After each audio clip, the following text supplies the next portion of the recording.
And a top US trade official has called India's approach to trade negotiations pragmatic. Well, that change in tone is in line with US administration's tactic in recent weeks of turning positive towards trade talks with India. Now, according to US Trade Representative Jamieson Greer, India is taking a pragmatic stance in trade talks, and the two nations are trying to negotiate a deal.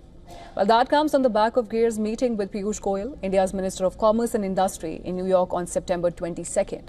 Last month's meeting aimed to resolve important issues where both parties remain optimistic about an interim agreement very soon. The Indian Trade Ministry released a statement claiming that the Indian delegation held constructive meetings with their US counterparts to discuss the deal's many facets. Greer said that the Indians are being pragmatic. We have actually been having conversations with the Indians from day one of the administration on the trade side of the ledger. So when you talk about a 50% tariff on India, half of that, 25%, is really the trade-related one. It's a reciprocal tariff. It's where we're trying to negotiate a deal. Well, Greer's comments line up with Indian Trade Ministry's statement earlier, which said both sides exchanged views on possible contours of the deal, and it was decided to continue the engagements with a view to achieve early conclusion of a mutually beneficial trade agreement. Now, the top US trade official further argued that the United States is not attempting to impose its will on a sovereign nation by imposing 25% penalty on India for its oil purchases from Russia.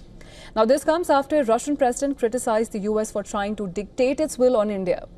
Putin reiterated India's stance that the country will decide on its purchases and ties and not the US. According to Greer, New Delhi is planning to diversify its energy sources because it knows that ending the war in Ukraine is a US priority. Well, the trade official said that India has not always bought so much Russian oil. It's not like this is some bedrock part of the Indian economy. Obviously, they are a sovereign country. We're not trying to dictate other countries who they can have relations with and who they can't.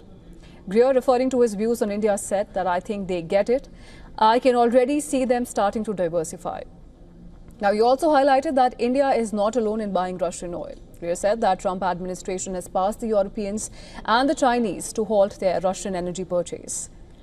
Greer said, we have already talked to our European allies, some of whom are still buying Russian oil to this day, which is crazy. So it's not just the Indians that we're talking to about this.